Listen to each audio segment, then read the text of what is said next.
Christians in Nigeria are one such people group. There was a report that came out today that found that 32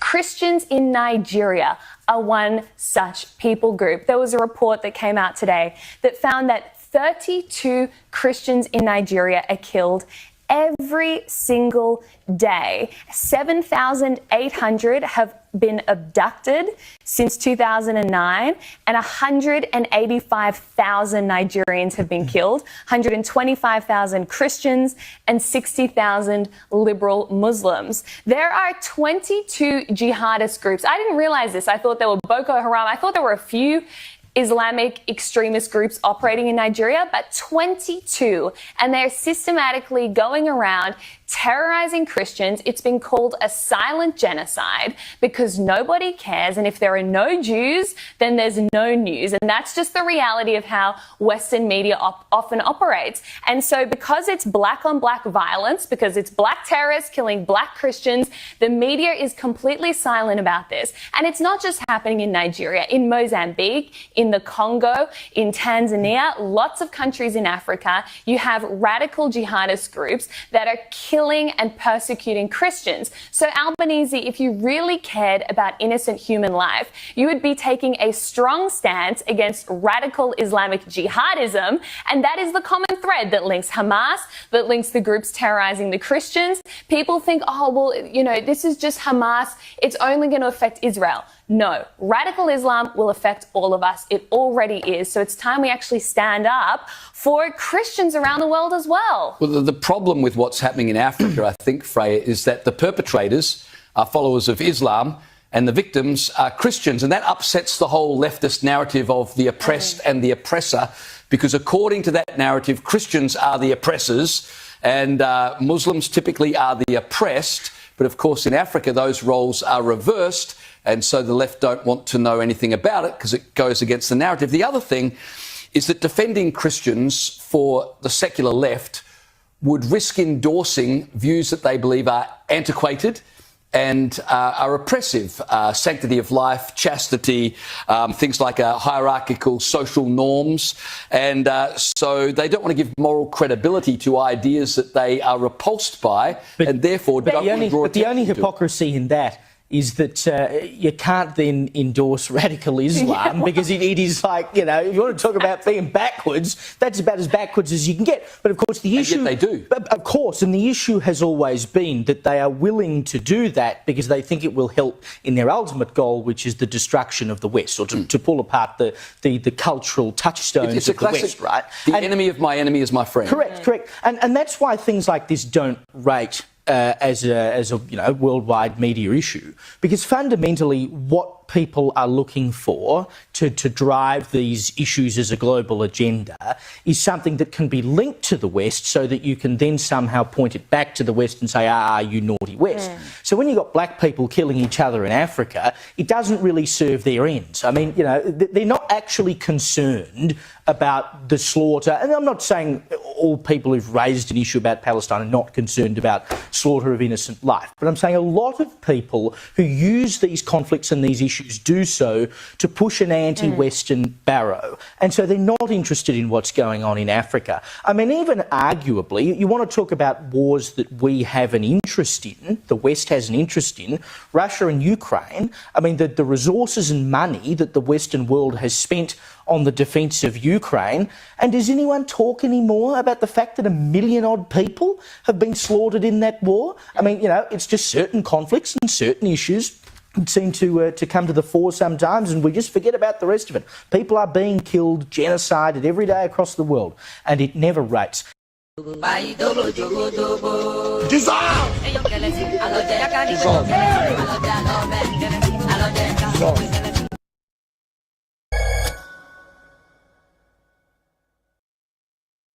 Today, first of all, if we look globally, there are more Christians being persecuted and discriminated against because of their Christian faith than any other time in human history. More than 365 million people around the globe experiencing severe persecution or discrimination, and nowhere is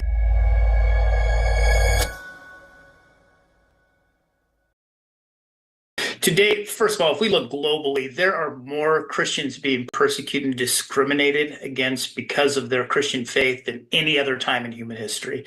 More than 365 million people around the globe experiencing severe persecution or discrimination. And nowhere is that persecution being expressed with greater violence than in Nigeria. In fact, last year alone, we see that in Nigeria, there were more people that were killed because of their Christian faith than all other places in the globe combined. So to be specific, there were 4,998 Christians that were killed because of their faith in Nigeria last year. So unfortunately, what is happening in Nigeria is not only happening in Nigeria. So throughout sub-Saharan Africa, we are seeing an increase in violence in the persecution, and that can take the form of physical violent attacks. It can take the form of destruction of property. It can take the form of looting. There is a growing problem as Christians are forced from their homes and living in these internally displaced camps. We are seeing that there are literally thousands of individuals that are being forced to live in these tight and cramped conditions. There's thousands of people that are living under tarps with limited access to food or hygiene. In fact, you can see literally thousands of people having to share just a couple of toilets in these camps. And so the situation throughout Africa is severe, and without some type of intervention, the trend is that it is continuing to worsen. Not long ago, there were leaders from the church throughout Africa that came together, and they asked their Christians and brothers and sisters around the globe, as well as members of these international communities like the UN and other parties, to stand with them. And for many of their perspectives, the rest of the world seems to be turning a blind eye. People are not talking about it. People are not aware of the realities, and therefore people aren't doing anything about it. And so in response, I think that we can, as we become aware and increase that awareness, and align ourselves with our brothers and sisters and stand in solidarity with our brothers and sisters in Africa, it sends a vocal message. And that vocal message is one that, for African governments that are choosing not to or intervene and to enforce the laws that would protect the rights of these Christians that are being targeted, it sends a message that the world is watching. For other countries or the UN or other bodies involved in international aid, it can send this message that the protection of religious liberties, it needs to be considered in their strategies and in their programs. For the international Christian community, it sends a message that we need to see ourselves as one body, and perhaps even most importantly for our brothers and sisters in Africa, it sends a message that we see them and that they are not forgotten. I'd invite Christians to really do three things. First and foremost, I always invite Christians to pray. And if you go to opendoorsUS.org, you'll see a number of prayer resources that can specifically allow us to lift up our brothers and sisters in Africa. And as you do so, recognize that these are things that we're not praying for our brothers and sisters in Africa. We are praying with our brothers and sisters in Africa. These are things that they specifically vocalized. So secondly, I'd invite people to sign a prayer and petition declaration. And in October of this year, Open Doors will release that on their website. And it's an opportunity to signal your intent to stand with solidarity with our brothers and sisters in Africa, to let your voice be counted with theirs. Again, we're hoping to see over 1 million people sign this petition over the course of this next year. Lastly, I would encourage Christians to use their voices, to raise their voices with friends, with families, with churches, with elected officials, to let them know that these things are important, and to invite others to participate in those same two first steps of prayer and solidarity.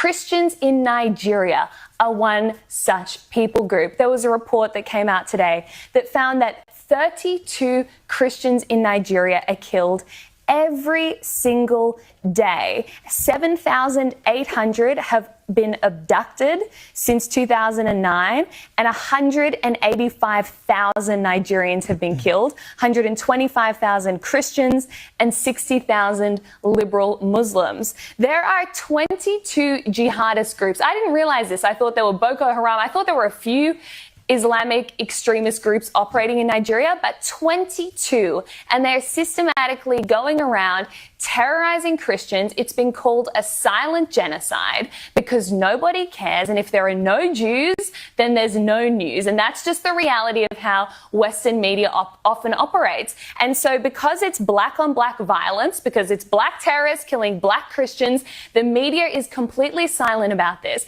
And it's not just happening in Nigeria, in Mozambique, in the Congo, in Tanzania, lots of countries in Africa, you have radical jihadist groups that are killing and persecuting Christians. So Albanese, if you really cared about innocent human life, you would be taking a strong stance against radical Islamic jihadism, and that is the common thread that links Hamas, that links the groups terrorizing the Christians. People think, oh, well, you know, this is just Hamas, it's only going to affect Israel. No, radical Islam will affect all of us. It already is. So it's time we actually stand up for Christians around the world as well. Well, the problem with what's happening in Africa, I think, Freya, is that the perpetrators are followers of Islam and the victims are Christians. And that upsets the whole leftist narrative of the oppressed and the oppressor, because according to that narrative, Christians are the oppressors and Muslims typically are the oppressed. But of course, in Africa, those roles are reversed. And so the left don't want to know anything about it because it goes against the narrative. The other thing is that defending Christians for the secular left would risk endorsing views that they believe are antiquated and are oppressive. Sanctity of life, chastity, things like hierarchical social norms. And so they don't want to give moral credibility to ideas that they are repulsed by, and therefore don't want to draw attention to. But the only hypocrisy in that is that you can't then endorse radical Islam because it is like, you know, if you want to talk about being backwards, that's about as backwards as you can get. But of course the issue... And yet they do. Of course, and the issue has always been that they are willing to do that because they think it will help in their ultimate goal, which is the destruction of the West, or to pull apart the cultural touchstones of the West, right? The enemy of my enemy is my friend. Correct. And that's why things like this don't rate as a worldwide media issue, because fundamentally what people are looking for to drive these issues as a global agenda is something that can be linked to the West so that you can then somehow point it back to the West and say, you naughty West. So when you've got black people killing each other in Africa, it doesn't really serve their ends. I mean, you know, they're not actually concerned about the slaughter. And I'm not saying all people who've raised an issue about Palestine are not concerned about slaughter of innocent life, but I'm saying a lot of people who use these conflicts and these issues do so to push an anti-Western barrow. And so they're not interested in what's going on in Africa. I mean, even arguably, you want to talk about wars that we have an interest in, the West has an interest in, Russia and Ukraine. I mean, the resources and money that the Western world has spent on the defence of Ukraine. And does anyone talk anymore about the fact that 1 million odd people have been slaughtered in that war? I mean, you know, it's just certain conflicts and certain issues seem to come to the fore sometimes, and we just forget about the rest of it. People are being killed, genocided every day across the world, and it never rates.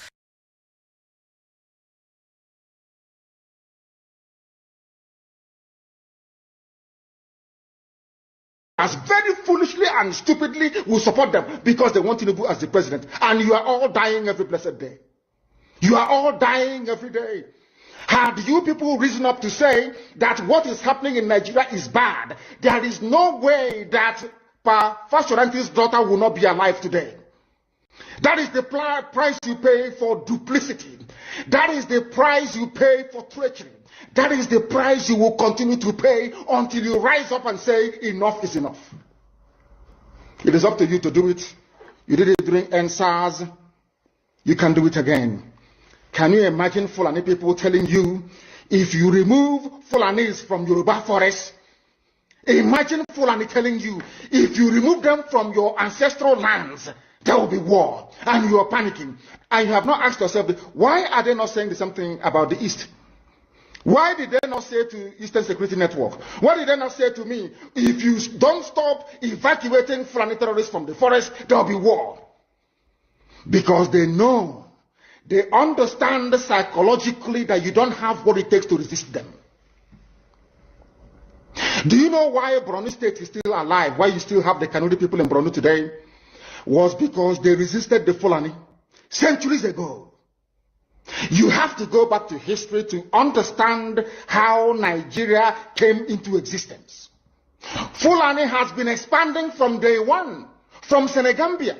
All the way from Senegambia, they've been expanding, and now they are in Okigwe. All the way from Senegambia. They are now in Okigwe. And you're asking us to somehow fold our hands and keep quiet because of 2023, because one idiot is going to come out to become a president, because of that rubbish, because of that nonsensical notion, we should fold our hands and wait until we are overrun by the Janjaweed from the Sahel.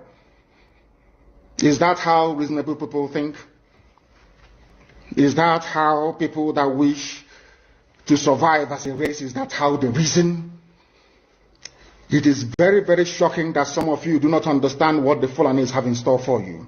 Very, very soon it is going to happen. And when it happens, your eyes will clear. And about whom you will see it very clearly. I was warning you. In 2014, 2015, 2016, they said he's a warmonger. He's a warmongering. I went to America and I told World Igbo Congress that this war you are avoiding is going to come to your villages. They said, no, it's not going to happen. What is happening today? When Yoruba was supporting the dead idiot called Buhari, did I not warn them that this evil you're supporting will consume you? They never listened. They never wanted to listen. IPOB is a terrorist group. You're trying to divide Nigeria. But Mietiana is not. People that you are calling bandits, have you heard anybody come out to say, please Buhari, since presidency is there defending terrorists in the forest, why don't you proscribe them? No, you cannot proscribe a Fulani group. Never. And all of you, we are supporting evil. When there is the proscribed IPOB, proscribed indigenous people of Biafra. These are Yoruba journalists writing junk. Every day they keep writing rubbish. But their land is under siege. Their land is under siege. And the Fulani will take it. It doesn't take time. So I am here today to encourage them that they must stand tall and be very strong, resolute. That is what Fulani does. They control the media. They have well-paid consultants all over the world doing their bidding for them. They have that woman at UN trying to lobby the world that everything is okay in the zoo called Nigeria. But you and I know that the zoo is not okay. You and I know the game plan of the Fulani. And what are you doing about it? Nothing. Every day you read, you lament, you complain. Every day you read, you lament. And that's all you do. That is all you do. You read, you lament, you complain. You do nothing about it. Your lives are being taken away from you. Your forests are being occupied. Your mothers are being raped. Your daughters are being abducted. And the whole national government, presidency, is supporting such people. And you're telling me that Nigeria is viably sustainable. Is that what you're telling me? That somehow this contraption is sustainable, it is viable. It can never be. Because the more you stay in one Nigeria, the more you are inviting the Fulanis to take over your ancestral lands, take over your villages, and to make life a misery for you. That is the end game. That is the outcome. If you doubt me, go and do a bit of research. Ask yourself, who are the Hausa people? Who are the Nupe people? Who are the Bachama people? All of these people were steamrolled by the Fulani march to the Atlantic Ocean. And now they're in Yoruba land. They're in their forests. They are in their forests. And who is going to drive them away from there? If not the Yoruba youths. Forget about your useless governors. Your elders are very strong. I love Yoruba elders. The way they behave, the way they talk. Very, very strong. They said they support Akeredolu.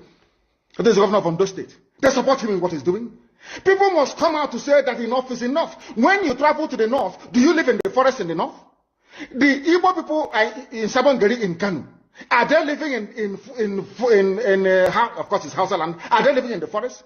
They came to the town. They work very hard. They build houses. They build mansions. They develop the entire place. Is that not what they do? What are Fulani people doing in our forest? Nobody can answer that question. They say that they're pastoralists. I want some of you who have had your breakfast this morning. Please go to your fridge or go to where you keep your beverages and you will see pig milk. Pig. Some of us were raised on pig milk. For how many years now? And you keep asking yourself, what is pig milk? Pig milk is minerally the same milk that the cows produce in Holland can be produced in the zoo. Tell me the country in the world aspiring to be a member of the UN Security Council where you move cattle from place to place. Are you people well at all? You so-called Nigerians, are you normal in the brain? I'm asking you a simple question. Show me a country that aspires to be in the 21st century moving cattle from place to place. Telling me they're grazing. Which country is that? Please tell me.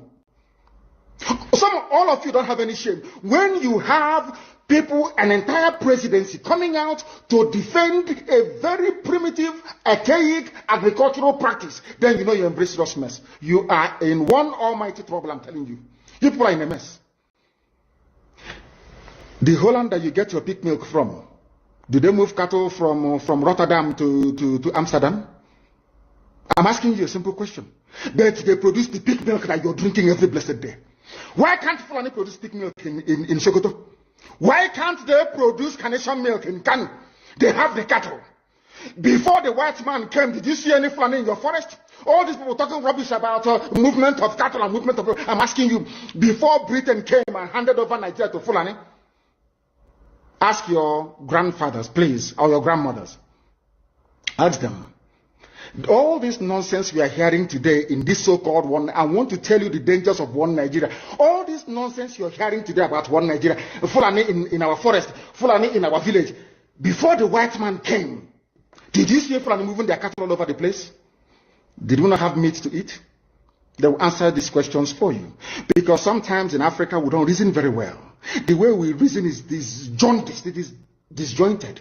I can't understand for the life of me why, instead of them to waste all that money arming and equipping this Janjaweed army Mihetiala to come and conquer you and I, why don't they open a milk factory somewhere in the north and bring the milk down south? I'm sure Southerners will buy it. After all, pig milk comes all the way from Holland.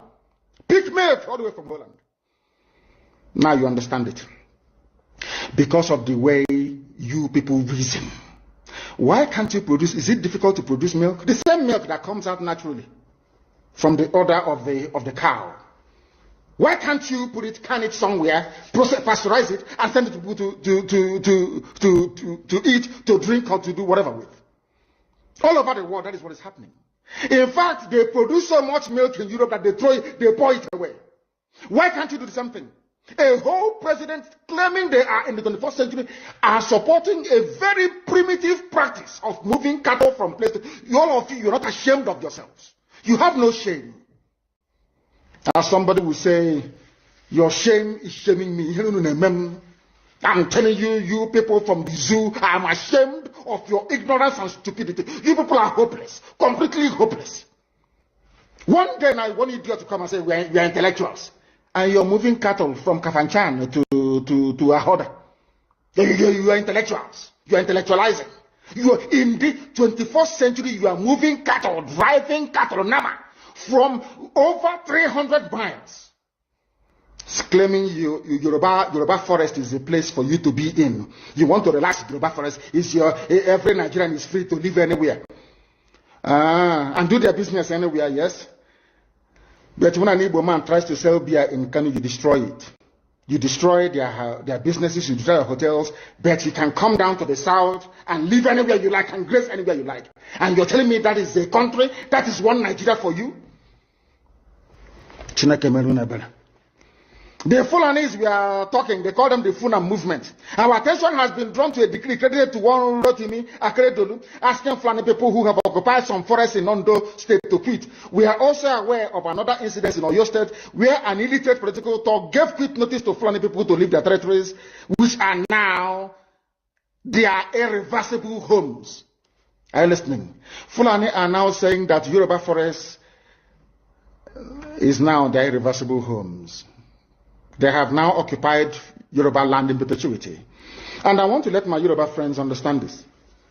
You see, in life, anytime you support evil, evil will come back to haunt you. All of you never knew that IPOB and this Biafra movement was for your liberation. Some of you saw maybe the oil and gas from Biafra land. If they go now, we'll have access to oil and gas. In the process of having your eyes fixated on oil and gas, your forest is gone. Do you understand it? There is nothing more precious in life than freedom. Freedom is very important. And I need you to understand this very morning. Every Yoruba person supporting Fulani, you are setting up yourself to become like the Hausa people. Remember when Hausa was supporting Fulani? We are Hausa Fulani, we are Hausa Fulani. Where are the Hausa people today? I ask you. Where are those Hausa people today? Do you see them anymore? They're saying we are Hausa Fulani, we are Hausa Fulani. Do you see them again today? Do you see them? I'm asking you. No, because Fulani have completely overwhelmed them. It's called emasculation.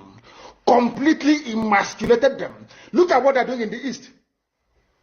In the East, they come to the East, they will tell you, oh, you want to be the president or vice? Yeah. They say, give us land for Ruga. They give them land. I saw Joseph Okado did that, Lord Banta. They have taken it over in forever and ever. Give us land in your state. Hope of them prove to us that you are our stooge. Give us land in Olo. Hope of them will give them land in Olo. We can go and kill people in Obibo. We can kill for them. How many Fulani governors are prepared to kill bandits? I didn't say normal people. I'm talking about armed, dangerous bandits. How many Fulani governors? Go and read your newspapers, you will see it there. Fulani governors are negotiating with them, giving them arms, giving them vehicles, making sure that their life is no longer a misery. But if they come down to the south, they tell you, give us land for Ruga. Go and kill your people to prove to us that you're one Nigerian. That was why Obi also was talking rubbish. Was talking, was it yesterday or 2 days ago? Supported by the BBC. The problem you people have in Nigeria is this. Your journalists, you see people, Punch newspaper, Tribune, Vanguard, and Nation, they are your second worst enemies. I'm telling you the truth. They can never ever be objective in their reportage. Never ever ever.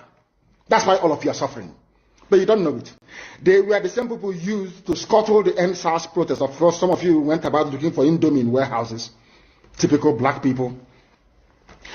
Any revolution that is coming now, you must stand very firm. They'll say, oh, you're Igbo. Oh, you're Yoruba. Oh, you're from Urobo. Don't join them. It's our turn in 2023. If you do this, you will scuttle our chances of becoming the president.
A minute silence to the fallen heroes of Biafra. The time starts now.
Fight on to the full restoration of Biafra.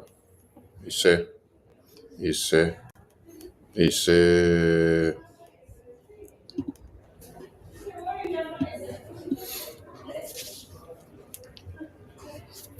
Good evening, good morning, good afternoon, good night to everyone, depending on your time zone.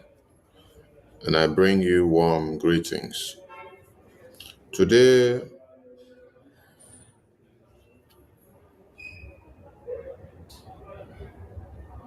we felicitate and we congratulate the Ambazonian people.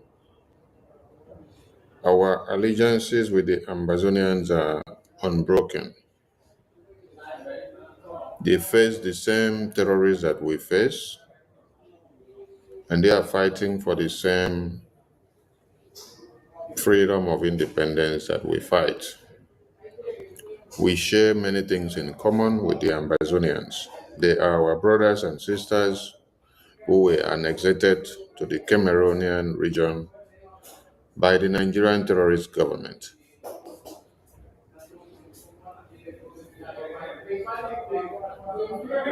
They have fought for many years and they still keep on fighting. Their leaders are behind bars, same as our leaders, and we share many things in common.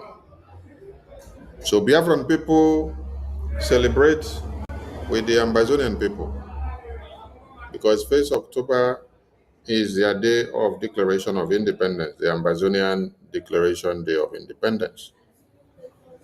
We commemorate with them, we salute them, and we join our voices to say Happy Independence Day to the Ambazonian people.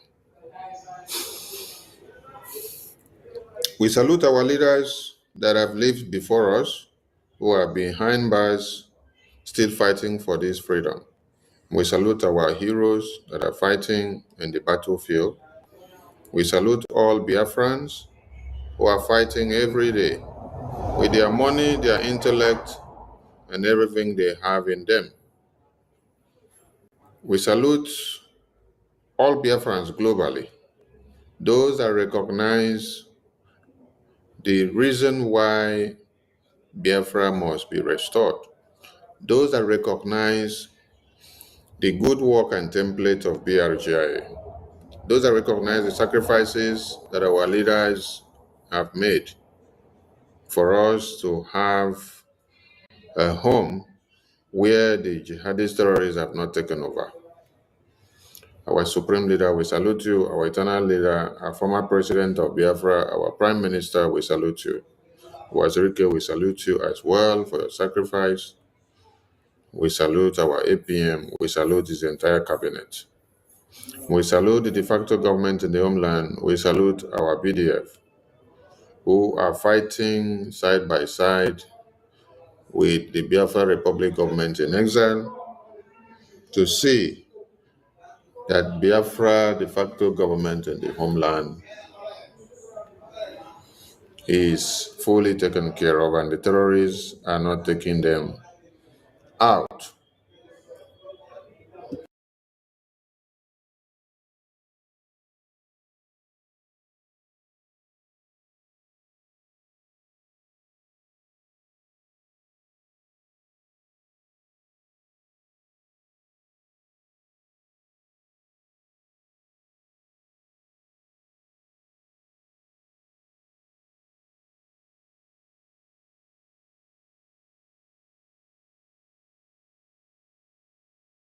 This is happening due to the good works of BRGIE in Washington, D.C., the knocking of the doors.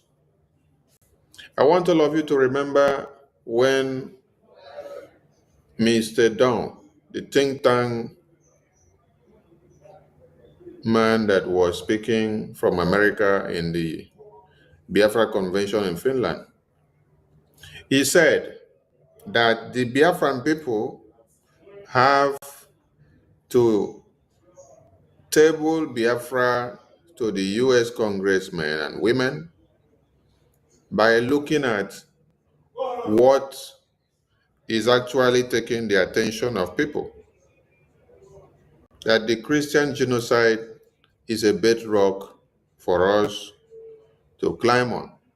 He advised that we should make sure we use every stone that we have to kill all the birds that we need. And we are making use of them very well. Discussions still continues with the US lawmakers, with BRGIE behind the scene. And you are shocked that after the historic congressional briefing of the Biafran people in US, that is when you are beginning to see the US think tanks beginning to speak about Biafra. If you did not ask the question, if you did not search, if you did not think, it is time you start understanding what is playing out. For the Biafran people to have had the opportunity to make use of the US Congressional building, the US Congressional room, to have their congressional briefing on Biafra, it was a starting point to global awareness. Global awareness that not only speak about Biafra, but aspires as the hope of every Christian in Nigeria. We broke the camel's back and the message was delivered. You saw all these wonderful men and women here in the US Congress. So if you are missing any of these publications or photos, please, when you go to our website, click on diplomatic engagement. This is BiafraRepublicGovernment.org. BiafraRepublicGovernment.org. This is how our website looks like when you enter there. And here you can see the old map of 1579. This map of 1579 is to explain to the world that Biafra had existed on the map all the way to 1579, which is the last one that we were able to pick. So if Biafra was seen on the map in 1579 or 1570, that means in 1300, in 1200, Biafra was on the map. Because you have to count how many centuries. You count 1200, 1300, 1400, and then you get to 1500, and then you are seeing Biafra on this very map. That is why we have this map on our website, so that if you're asking us, where is Biafra on the global map, we will refer you to first to go and see the Benin Kingdom, see Biafra, see the Gulf of Guinea, see Cameroon, on the world map. So this is Africa Tabulivla Nova. This was a map that was drawn in 1570. So with this, we will refresh your memory and take you back to understand how we came to be, how we had existed before now, and why we are still existing again. So when you visit BiafraRepublicGovernment.org, BiafraRepublicGovernment.org, this is the front page of what it looks like. Then you click on View Daily Diplomatic Engagement, or you just come here, but click here, it will take you down here. So here you see these wonderful men and women that participated in the US congressional briefing. Then you go down to see all the works and meetings that are ongoing as a diplomatic engagement of BRGIE. These are the diplomatic engagement of BRGIE in Washington, D.C. It is still happening, and it has not finished yet. It is still happening. It has not finished. So we are creating the awareness. This is the Speaker of the U.S. Congress. This is the Speaker of U.S., the number 3 man. Oh, that screen is not showing. Okay, sorry. I'm actually showing the wrong screen. Oh.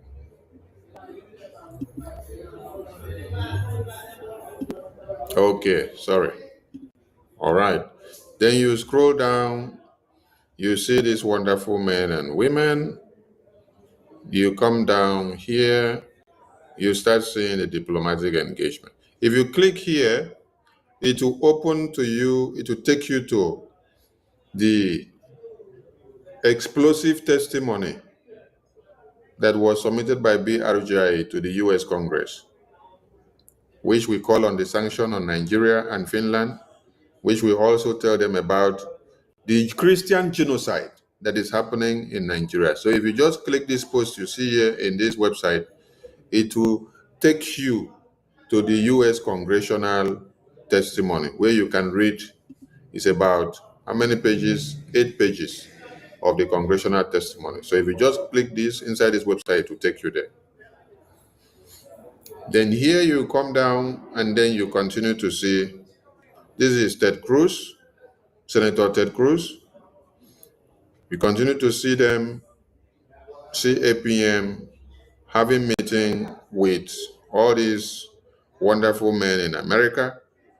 This is the chairman of the House Committee on Foreign Affairs in US, and it is McClever.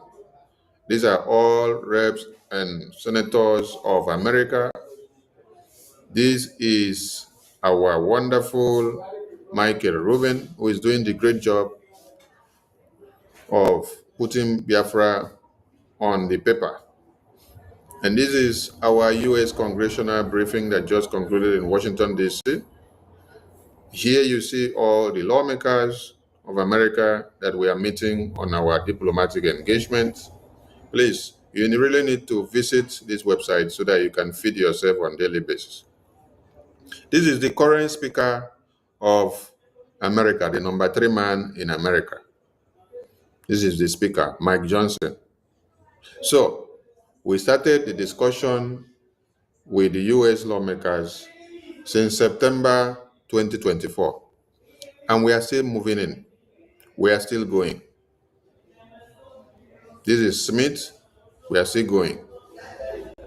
This is them, senators, lawmakers, reps of America. Our diplomatic engagement is going. This was our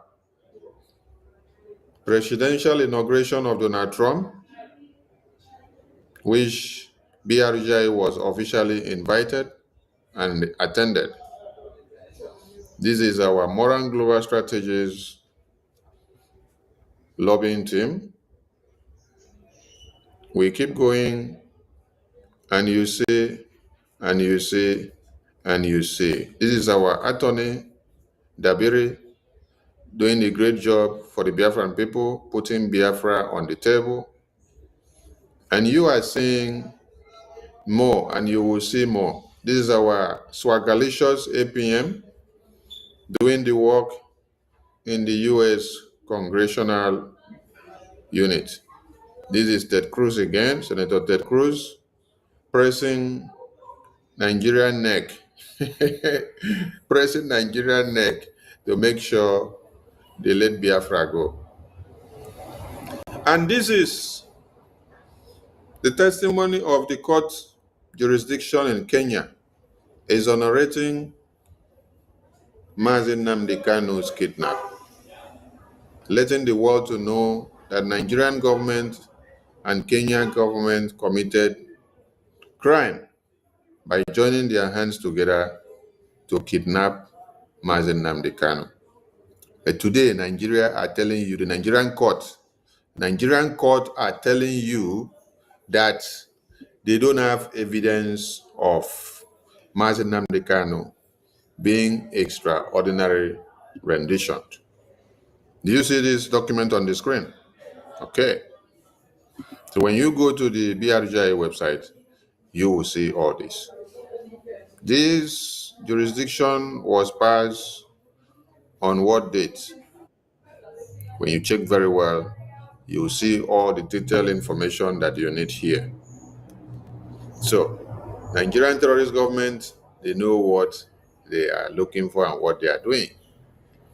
So here you see our attorney, our APM, and our lobbyists.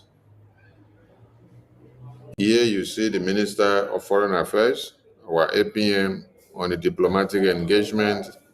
We are moving and we are going.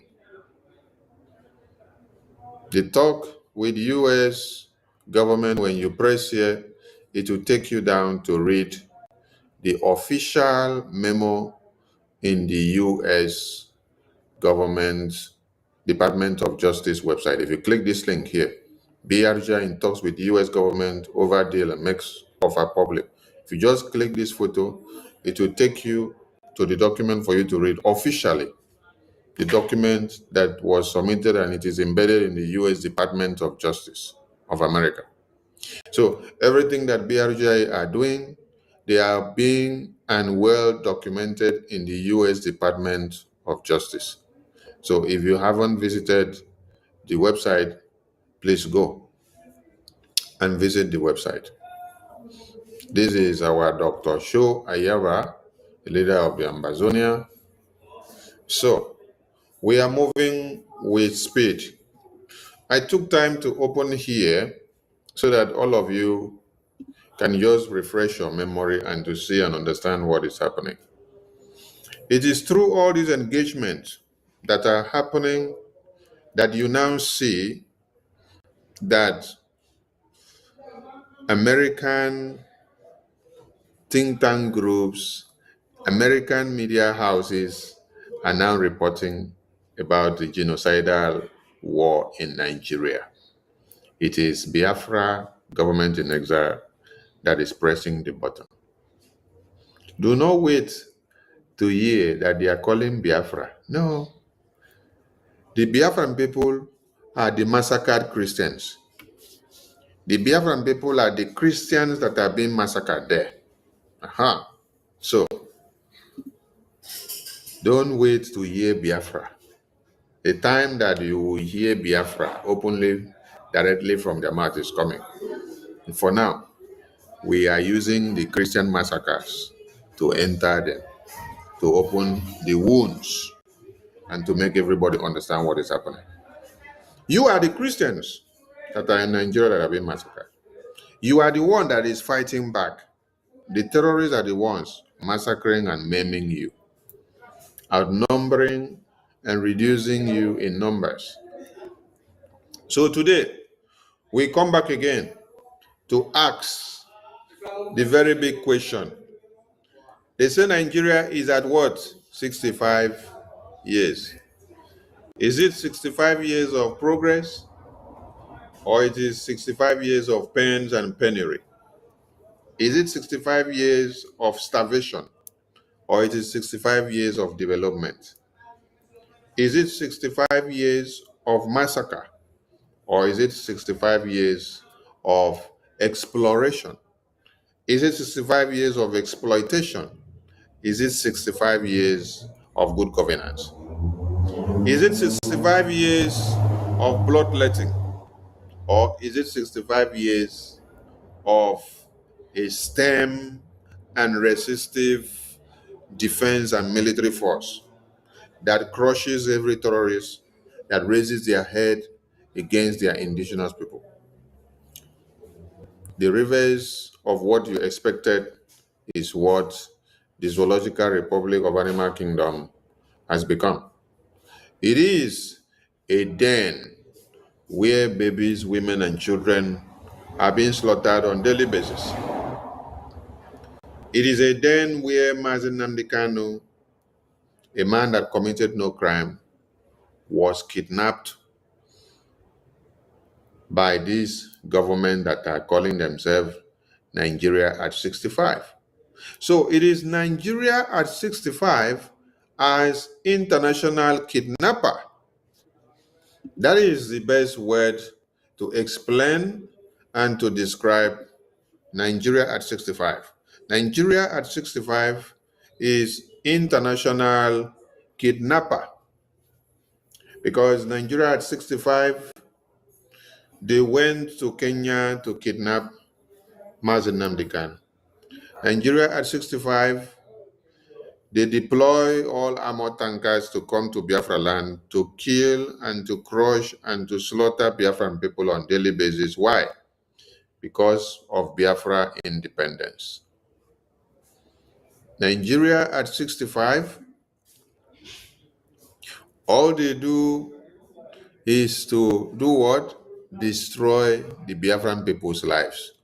For those of you that do not have the link to the website, I'm posting the link now to the website, so you can click and then you go there and view. So you can see all the photos and information that you need on the website there.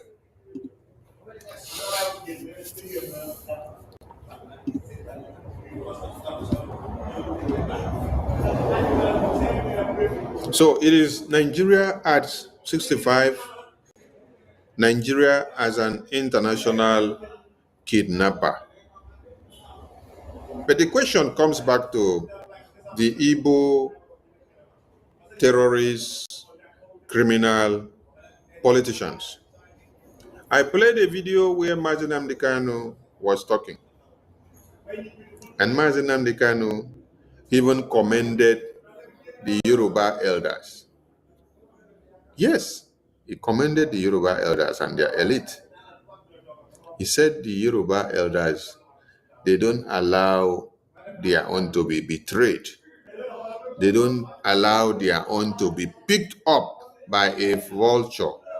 They don't allow their own to be picked up by an eagle.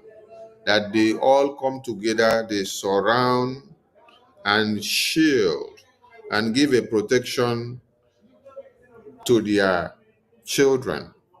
They don't allow their children to be picked as a prey by a vulture or by eagle. Rather, they shield, they protect. Then he went on to describe Igbo elders. He said, you people are the most useless of it all. Yes. Because instead of you to look for a way of protecting your children, you are the ones that are doing what? That are arranging the kidnapping of Nnamdi Kanu. All the Igbo politicians, and I want to say thank God that this sensitization that we embarked on for the past days now, it is yielding fruit. Some of you may think that people are not listening to us. It is on Twitter that the mainstream media is speaking and connecting to people that matters. Yes. We may not have many people listening to us on YouTube and Facebook, but go to Twitter. The Twitter, they are getting the message. And today, when I was solving the media on Twitter, I was seeing many of them beginning to pick the topic that we are pushing now, the topic of Igbo politicians jail Nnamdi Kanu, while Fulani politicians protect Boko Haram. I say, yes. They also start calling out all the Igbo politicians. They are calling the names of the senators, the governors. I say, yes. You people are getting the message. In this very media, use the power of the media to send the message that will liberate and to change the mindset of Biafrans from the misinformation that has been given to them. Change the narrative.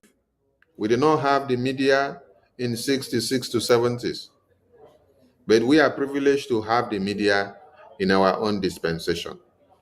So we are making use of this media by sending the message that will reset your brain. When this message resets your brain, you will now come back to your senses. As a Biafran, it is time you hold Peter Obi responsible. Anywhere you see Peter Obi, all of you that allow Peter Obi to be junketing to America, to UK, to Europe, to France and anywhere, and he's coming to have meeting with you people. And you people are giving him endorsement of 2027. I want to make you to understand that you are actually digging the grave of Peter Obi. Yes. Peter Obi will live longer if you don't push him to go and contest to be the president of Nigeria. He will live longer. He will have a good life. You will be looking around and then you will see Obi and Obi will be there for you. But when you make a mistake of allowing him to be used again and dumb again and used again to blindfold you and to disrupt your mind on Biafra independence, it will be too bad for you. It was when Peter Obi was brought in to disrupt your mind in 2023, that was when all of you abandoned Nnamdi Kanu in detention. All your hopes and aspirations were that when Obi wins election, Obi will now come and bring Nnamdi Kanu out. And then I ask all of you, when Obi does not win election, what happens? Nnamdi Kanu rot in jail, right? While we had a solution of releasing Nnamdi Kanu by shutting down Biafra land without any movement of elections. Because of how stupid some of you are, you decided to go and play the chess game of Nigeria and Obi. You played. And even after Tinubu have been elected into power, you people were waiting to November of 2023 for the Nigerian court that is controlled by Tinubu to now remove Tinubu in power and now put Obi in power for you. I look at all of you and I laugh. That was when I knew that some of you have brain tumor. Yes, many of you have brain disease. Who controls the INEC? It is Tinubu, the president of a country. Who controls the judiciary? It is Tinubu. Who elect or appoint the Attorney General of the Federation? It is Tinubu, the presidency. Is it you that is not part of the government that you now go and elect the presidency, will now go and elect the Attorney General of the Federation? Is it you that will now decide what the attorney will do, or it is the person or the government in power that elected that person that will now decide? Let me ask people some questions. As I am like this now, can I stand up and then start fighting this Biafra Republic government in exile, which I am part and parcel of? I'm asking a question. I am part and parcel of Biafra Republic government in exile. And then I was elected by Biafran people or appointed by my minister or my prime minister or my acting prime minister to be his minister of information. Can I now stand up and start fighting the prime minister and fighting his government and say, I want to expose his government? Has he stopped being the prime minister? Has he stopped being the acting prime minister? Does he have the power to dissolve that my office? Does he have the power to change me from that office?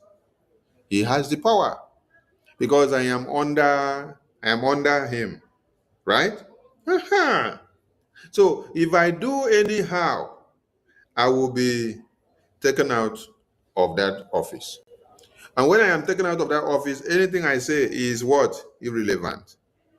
Him being the prime minister or the acting prime minister, he will still remain and he will re-elect another person or appoint another person and pass to the cabinet. They will cast a vote of confidence and vote the person into office. A new person is there. Has that crumbled that ministry? No, but it has crumbled my position. I'm out, right? The same thing now is applicable to people that are moronic in nature. The Attorney General of Nigeria or the Attorney General of a federation or a country, he is appointed by the presidency. When that presidency appoints, you have to be loyal to that presidency that appointed you. You will not come and then be bigger than the people that appointed.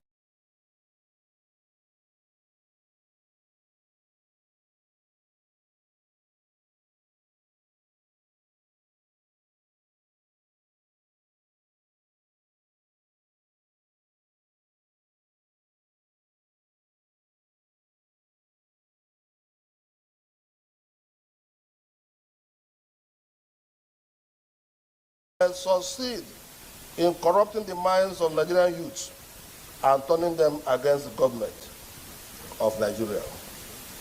Accordingly, the Senate resolved to condemn the sit-at-home in totality, as well as the nefarious activities of Simon Ekpa, who is the gang leader. Point of order, the leader of the Senate. Mr. President, the Senate is worried that if the activities of Simon Ekpa, who is issuing the illegal sit-at-home order, is not checked, he may succeed in corrupting the minds of Nigerian youths and turning them against the government of Nigeria. Accordingly, the Senate resolved to condemn the sit-at-home in totality, as well as the nefarious activities of Simon Ekpa, who is the gang leader. Point of order, the leader of the Senate. Mr. President, the Senate is worried that if the activities of Simon Ekpa, who is issuing the illegal sit-at-home order, is not checked, he may succeed in corrupting the minds of Nigerian youths and turning them against the government of Nigeria. Accordingly, the Senate resolved to condemn the sit-at-home in totality, as well as the nefarious activities of Simon Ekpa, who is the gang leader. Point of order, the leader of the Senate.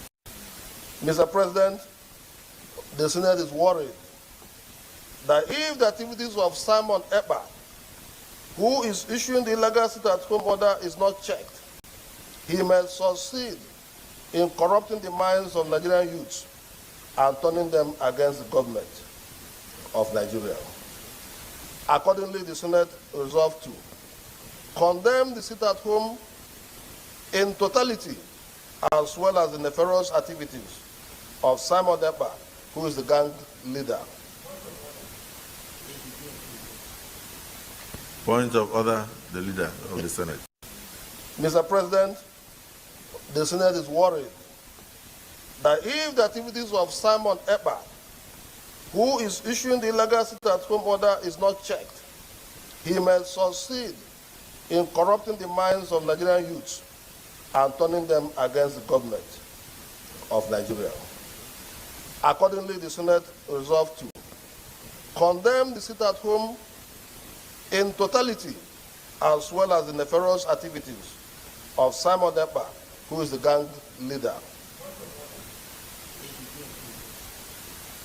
Point of order, the leader of the Senate. Mr. President, the Senate is worried that if the activities of Simon Ekpa, who is issuing the illegal sit-at-home order, is not checked, he may succeed in corrupting the minds of Nigerian youths and turning them against the government of Nigeria.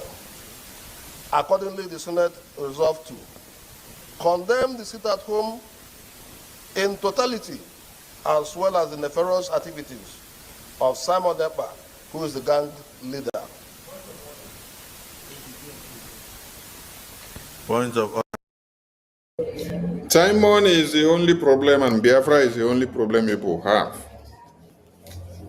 But the entire Nigeria are crying of the massacre of Christians. Today in the media you check, you saw dominance of reproach. Dominance of reproach from Nigerians who presumably should be celebrating Golden Day, big day of Nigeria independence. But what did you see? You saw a day of reproach from the Nigerians. I am so happy of the reactions of Nigerians today on the media.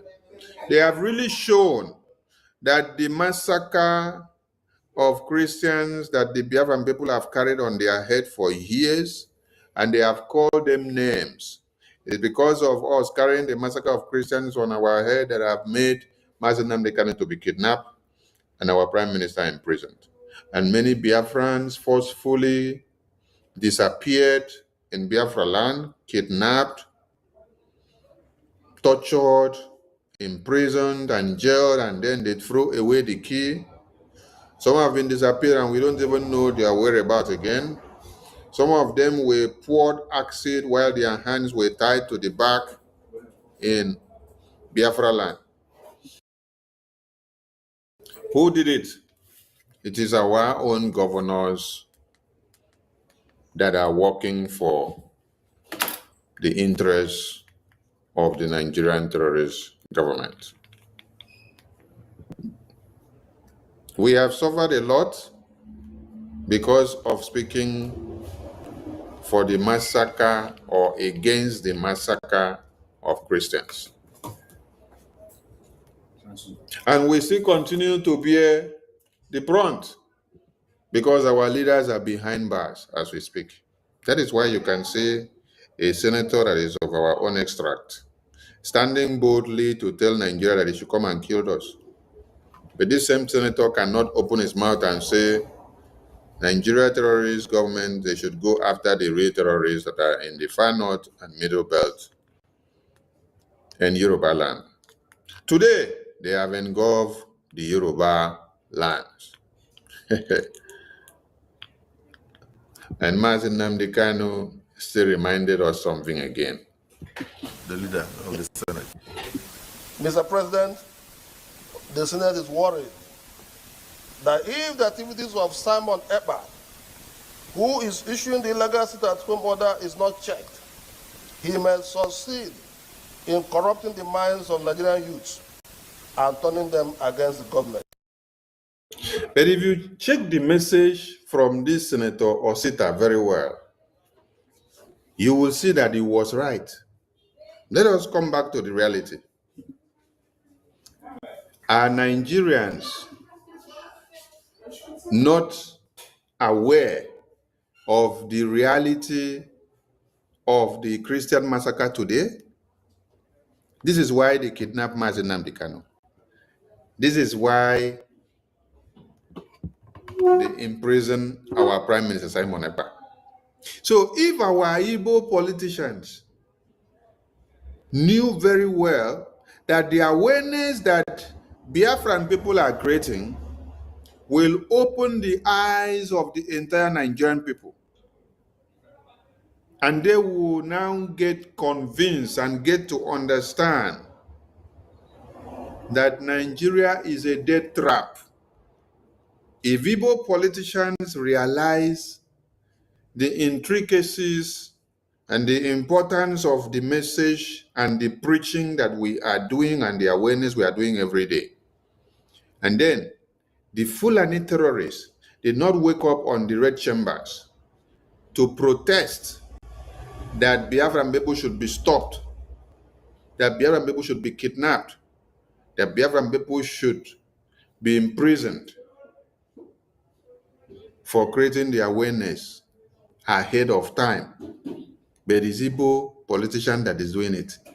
That means there is something this idiot here knew and foresaw that he was not even telling his fellow colleagues inside these red chambers. I ask a very simple question now. From the outrage that you have seen from Nigerians on the media today, was what he was saying here not right? Listen to him again. Oh. Of Nigeria. Accordingly, the Senate resolved to condemn the sit-at-home in totality, as well as the nefarious activities of Simon Ekpa, who is the gang leader. Point of order, the leader of the Senate. Mr. President, the Senate is worried that if the activities of Simon Ekpa, who is issuing the illegal sit-at-home order, is not checked, he may succeed in corrupting the minds of Nigerian youths and turning them against the government of Nigeria. Accordingly, the Senate resolved to condemn the sit-at-home in totality, as well as the nefarious activities of Simon Ekpa, who is the gang leader. Point of order, the leader of the Senate. Mr. President, the Senate is worried that if the activities of Simon Ekpa, who is issuing the illegal sit-at-home order, is not checked, he may succeed in corrupting the minds of Nigerian youths and turning them against the government of Nigeria. Accordingly, the Senate resolved to condemn the sit-at-home in totality, as well as the nefarious activities of Simon Ekpa, who is the gang leader. Point of order, the leader of the Senate. Mr. President, the Senate is worried that if the activities of Simon Ekpa, who is issuing the illegal sit-at-home order, is not checked, he may succeed in corrupting the minds of Nigerian youths and turning them against the government of Nigeria. Accordingly, the Senate resolved to condemn the sit-at-home in totality, as well as the nefarious activities of Simon Ekpa, who is the gang leader. Point of order, the leader of the Senate. Mr. President, the Senate is worried that if the activities of Simon Ekpa, who is issuing the illegal sit-at-home order, is not checked, he may succeed in corrupting the minds of Nigerian youths and turning them against the government of Nigeria. Accordingly, the Senate resolved to condemn the sit-at-home in totality, as well as the nefarious activities of Simon Ekpa, who is the gang leader. Point of order, the leader of the Senate. We did not corrupt the minds of Nigerian youth. Rather, we opened the eyes and the minds of Nigerian youth. So that eye opening is what has made the Nigerian youth to now understand and see and know what is actually facing them, the reality, because they have been living in fool's paradise. Yes. While the massacre is happening in Benue, while the massacre is happening in Borno, in Zamfara, in Plateau, in Kwara, in Kaduna, in Borno, they don't make it a reality to them. That is when they give them BB Niger to start watching. That is when they give them Nollywood to start watching. I want to show us something today. Before I go to the video I want to use to explain something to Biafrans. Now, Davido is who? Nigerian celebrity, right? Davido is making so much money and his riches and became who he is. From where? From Nigerians and from Nigeria. Nigeria promoted him. Nigerians promoted him by watching his video, subscribing, and liking his music, and making his music to be their best of best. But now, do you know what happens? Now, look at what happens here. Davido now wants to create job. Davido is now going to South Africa to create a job. Davido is set to invest over $100 million approximately into his own private jet line known as Chivido jet line in the heart of South Africa's city, Johannesburg. This will make him the first ever artist in the world to own a private jet line. Now, creating this or putting this in Johannesburg in South Africa will create jobs for the people of South Africa. And if you will go and check that job that will be created, a Nigerian that comes from Nigeria will not be able to get that job in South Africa. But South Africans and other nationals will be on the line to get that job. What stops Davido from investing this money in Nigeria? It is Nigerians that promoted his music and make him to become who he is today. Huh? Okay. If he was not into music, let him just continue with his father's wealth. Let us know that it is father's wealth that he's doing. But type on the internet Davido and look at the people that listen to Davido's music most. It is Nigerians that make it to go viral. Both on YouTube or on Facebook or on Spotify or anywhere that you're checking. It is Nigerians, people that are watching from Nigeria region that makes it to go viral more than every other thing. And now Davido is taking the job opportunity to South Africa. Why is he taking it to South Africa? He's taking it to where his business will be secured.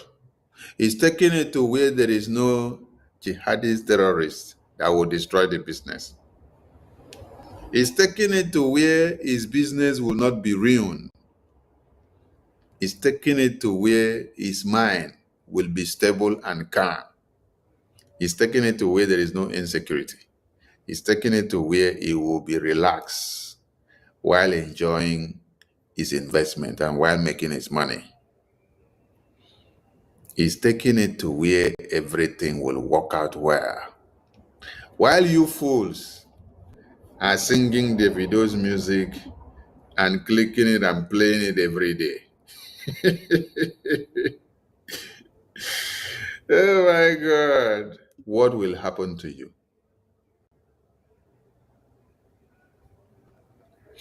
Now, the people that sat down in this Senate looking for the head of Simon Ekpa to kill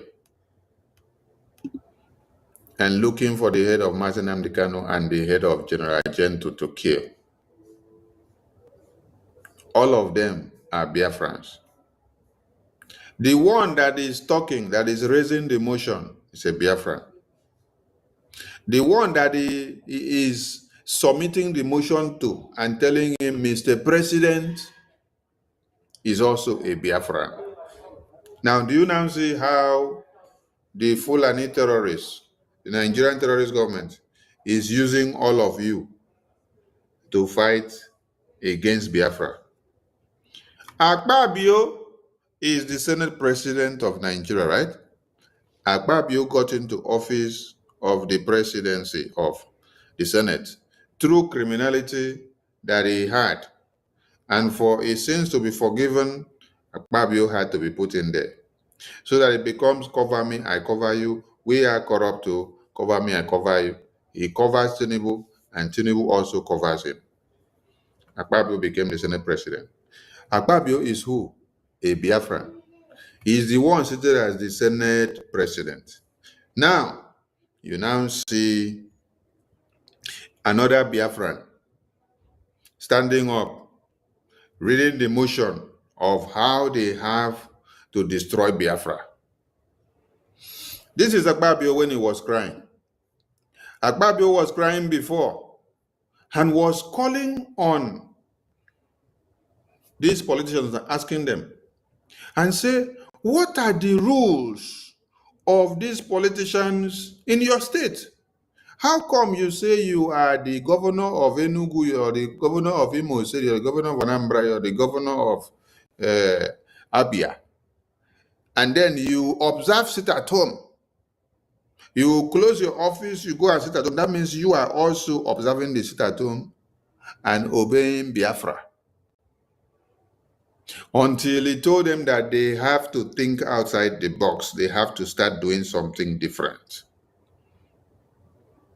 They have to think outside the box and start doing something different. Is how they all plan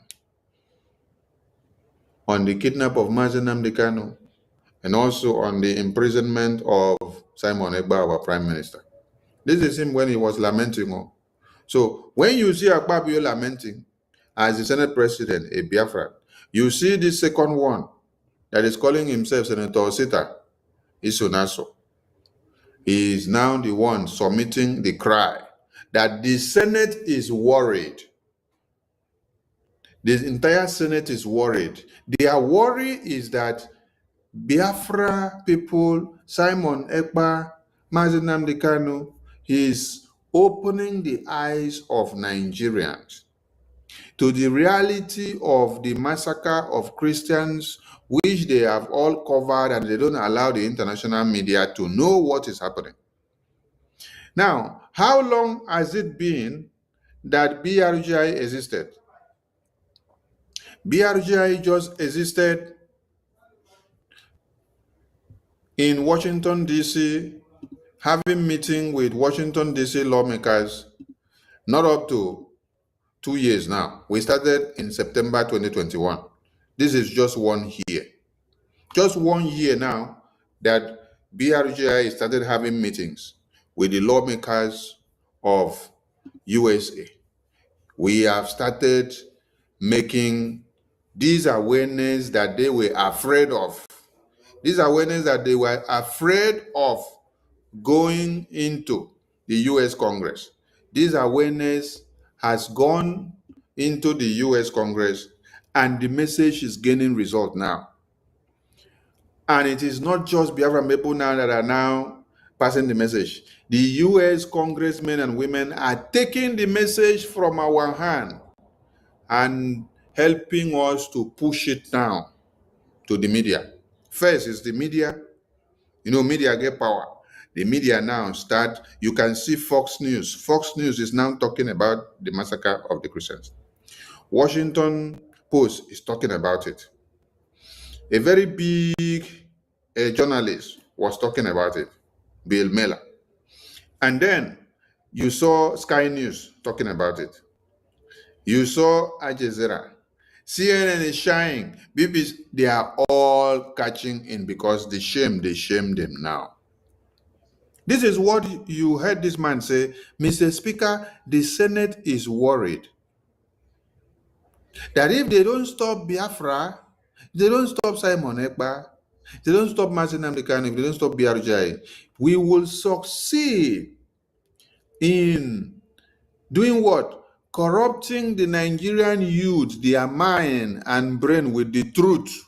With the truth. They are afraid of the truth, which is power. The truth that will push everybody to stand up to face the reality. Now you can see people in the Yoruba land, they are running away from their lands. And on that very note, our PM have a message to give to them. This is our website. When you go to our website, when you click on diplomatic engagement, you will see our PM here. Click on it, you will hear what it's going to tell you. I want you to understand, it is only in Biafra land that people are not running away from their ancestral land in the entire Nigeria. In Yoruba land, people are fleeing the ancestral land. In the northeast, northwest, middle belt, people are fleeing from the ancestral land. It is only in Biafra land, and the government of Biafra made it possible. But you know what? They would like you to believe that Simon Ekpa is the cause of insecurity. No, I am the solution, and the only way they can get to you is by kicking me out of the way, which is not possible. I have come. After I'm done with Nigeria, Biafra will be free and enjoy freedom. Biafra will know the importance of freedom and what I'm doing today in 5 years to come. Thank you. Did you get the message? If you did not get the message, we will continue to educate you. You are told that there is war, and you see stockpiled dead bodies of babies, women, and children from Zamfara, Plateau, Kanu, Kaduna. You don't know what is happening. You think that it is film or jokes, because Biafra Defense Forces have formed a brick wall, a defensive wall, and they don't allow the same terrorists that is slaughtering people in Kaduna and Kanu and Bono and Zamfara and Kwara to happen to you. You don't know the good that Biafra Defense Forces is doing to you until the day you lose them, until the day you don't see them again. This Igbo political criminal that is standing here and the Senate president that is there talking, the two of them, this one is saying the Senate is worried that Biafra people will come and expose them.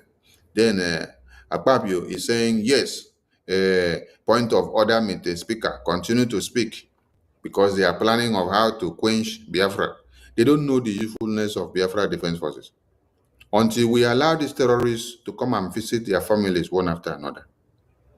But we are not going to allow the terrorists to come into Biafra land, because the terrorists will not go after them. They will come after the poor masses, because they are the ones paying the terrorists.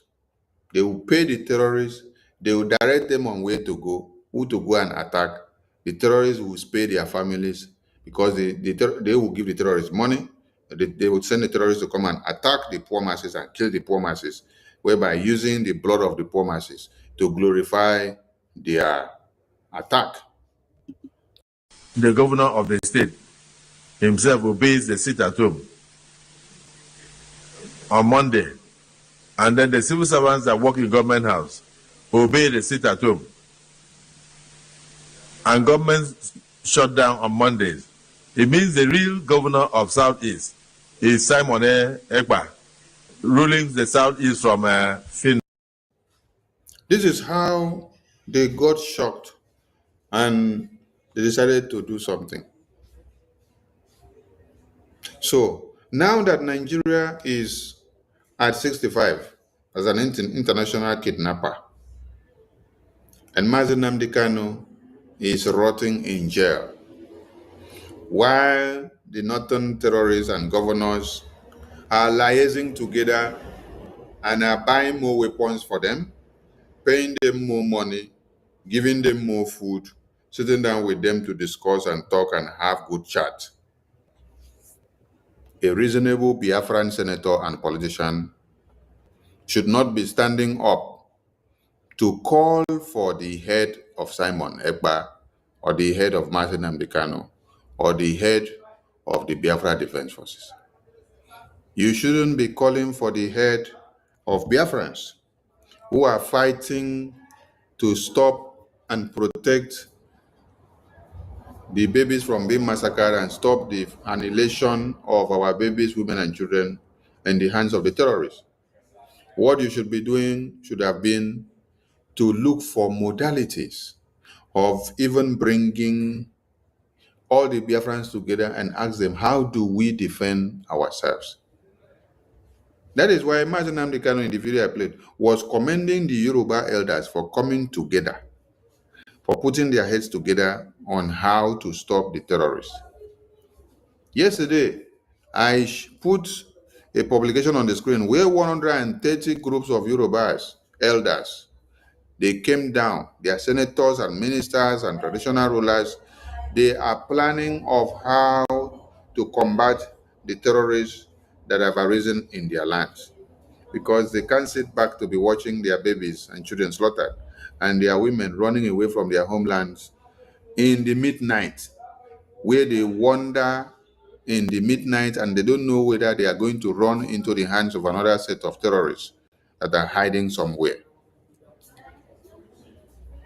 So if you see this unity of purpose, if you see this togetherness, if you see this love and affection, if you see this consistency in the Yoruba people, their elders are the ones taking the lead, calling their youth together, calling everybody together, coming together and even writing petitions. They did not write petitions to come and stop the massacre or the terrorist invasion in Nigeria or in Biafra land or in the north. They put their region first. They said they are writing this petition for the terrorist invasion to be stopped in southwest, which is only Yoruba land. Only Yoruba land. So I want all Biafrans to start holding all the Igbo political criminals, all the Biafran political criminals, elite, accountable. Wherever you see Peter Obi, you have to hold Peter Obi and ask Peter Obi to produce Mazi Nnamdi Kanu. Wherever you see Peter Obi, it is not for you to start jumping on Peter Obi and start jubilating and glorifying him and praising him for the kidnap of Mazi Nnamdi Kanu, the imprisonment of our Prime Minister, the crushing of the Biafran people, the kidnapping of the Biafran people, the roadblocks that are implemented in Biafra land, and the subjugation that our women and children are going through. No. What you should be doing henceforth is hold Peter Obi accountable. Ask Peter Obi, Mazi Nnamdi Kanu was in detention, was kidnapped in Kenya in 2021. Then in 2023, you were brought by UK Prime Minister to switch party. You switch from PDP to Labour Party overnight. They gave you ticket to now go as presidential candidate to come and deceive Biafran people, to cajole them into believing that they should abandon Biafra and then come and support Labour Party, that is the hope of Igbo man. Yes. Then all of them went sheepishly, so that the attention on Mazi Nnamdi Kanu's release and the attention on Biafra will be quenched. You succeeded. Since you finish your shambolic campaign of presidency of 2023, have you done anything to release Mazi Nnamdi Kanu? Have you gone for his release? No. Now you are campaigning for another 2027, which you will not see. So all you people want is presidency and not the freedom of the Biafran people, not the freedom of Nnamdi Kanu. So hold Peter Obi responsible wherever you see him. Hold Peter Obi. Is no more time for political campaign. It is time for accountability. It is time to hold all of them accountable. If you want Nnamdi Kanu release, if you want our PM release, if you want Biafrans release that are captured and locked up, if you want the Biafra Defense Forces to do their work and get you Biafra tomorrow, you must start holding these, our politicians, accountable. Hold them accountable, drag them out, ask them why Fulani senators and ministers and governors will be protecting Boko Haram terrorists, while they themselves will be the one to stand up on the floor of the red chambers, asking for the head of Nnamdi Kanu, asking for the head of Simon Ekpa, asking for the head of Biafra agitators, asking for the head of Biafra army. The same Biafra army, if not because of them, everybody would have been massacred in Nigeria now. Everybody in Biafra land would have been gone. It is the Biafra army that is sustaining and keeping everyone alive in Nigeria. They are the one pushing and sustaining that rock of the terrorism that is falling on the Christian churches. It is Biafra Defense Forces that is holding and sustaining it from not falling on the Christian churches. By the time you remove the Biafra Defense Forces, that rock of the terrorists will fall on the Christian churches once and for all, and the entire Christendom will be quashed to pieces, and you will not see anybody again. Hold these politicians accountable, because a Fulani man, a Yoruba man, a Tifi man, an Hausa man did not stand up in the red chambers calling for Biafra to be stopped. No, he is a Biafran that called for Biafra to be stopped. EKID is a Biafran. You heard him from the video I just played. He was challenging the 5 Igbo governors why they must be bowing down to Biafra sit at home. That when they bow down, that means they have ceded. That means they have yielded to Biafra.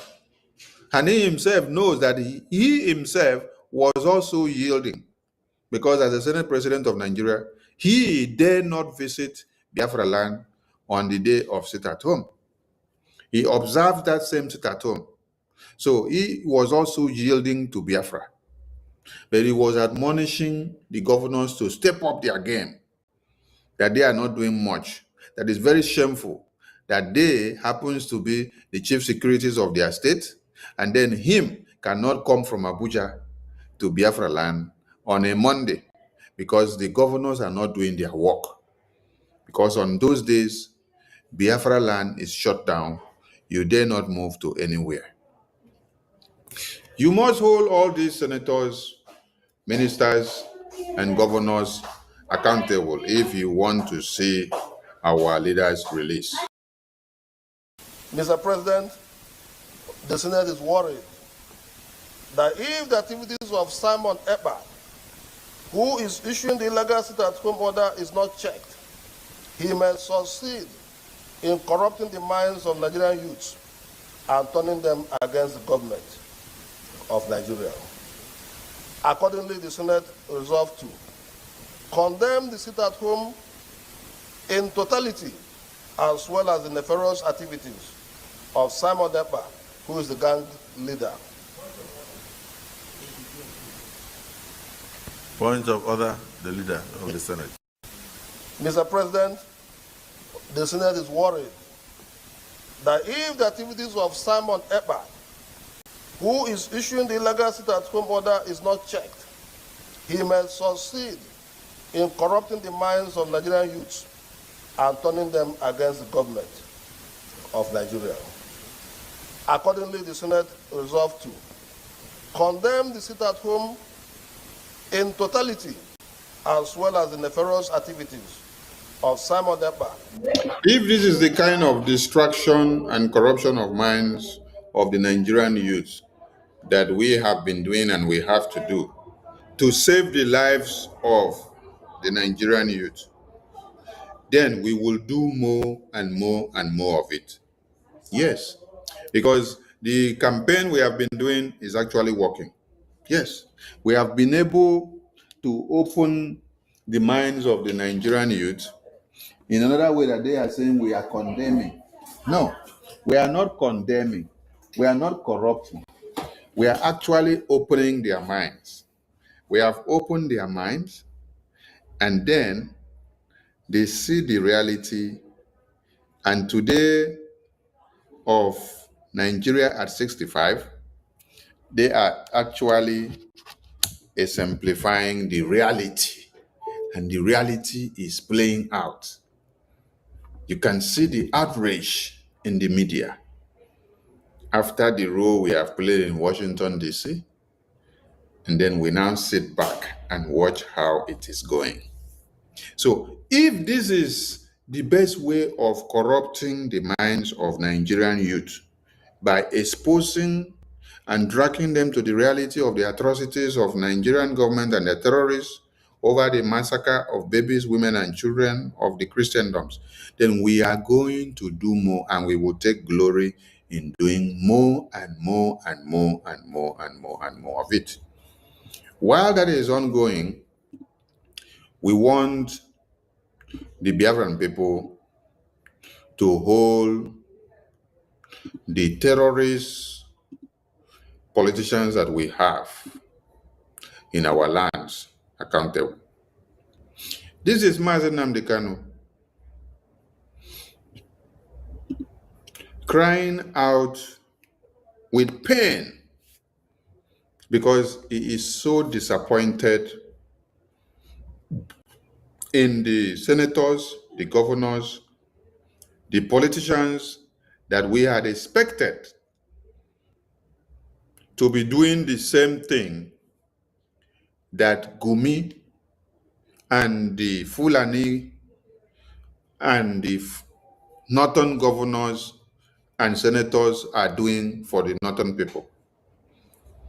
Yes, I want all of you to understand that if you don't cause a problem, you will not be able to solve one. You must cause a problem to be able to solve a problem. The law of Newton says, to every force, there must be equal and opposite reaction for there to be a friction. If there is no equal and opposite reaction, the law of Newton is not satisfied. For you to make something move, that thing that is standing is a load. For that load to move, to be in motion, you have to apply a force to propel it. That force will not come from the pit. That force to propel that engine need to come from you. So you have to exert the force. So there is a problem in Nigeria, and that problem is what is making noise in the entire media now. Biafran people found the solution. And the solution is for us to do what? To get Biafra. When we get Biafra, we solve the problem. So Biafra has now become a problem to these senators and the ministers, because we have made Biafra to become a firing furnace for them. We increase the flame, the burning temperature, and the boiling temperature is increasing on a daily basis. So they have to feel the heat. We do it military-wise. by standing to defend our land. We do it by opening the eyes and the minds of people in the media. And now, we take it to Washington, D.C.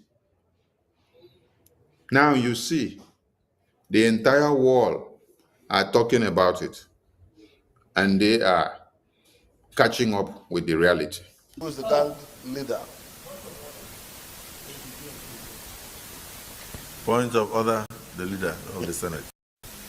Mr. President, the Senate is worried that if the activities of Simon Ekpa, who is issuing the illegal sit-at-home order, is not checked, he may succeed in corrupting the minds of Nigerian youths and turning them against the government of Nigeria. Accordingly, the Senate resolved to condemn the sit-at-home in totality, as well as the nefarious activities of Simon Ekpa, who is the gang leader. Point of order, the leader of the Senate. Mr. President, the Senate is worried that if the activities of Simon Ekpa, who is issuing the illegal sit-at-home order, is not checked, he may succeed in corrupting the minds of Nigerian youths and turning them against the government of Nigeria. The lamentation is too much. Honestly, the lamentation is too much. The lamentation is too much. And we love it when we see them lament. It means we are doing something. If you did not do something, and if you are not doing something, they will not cry over it. So their lamentation is worth it. Yes. Let us listen to this message from Nnamdi Kanu.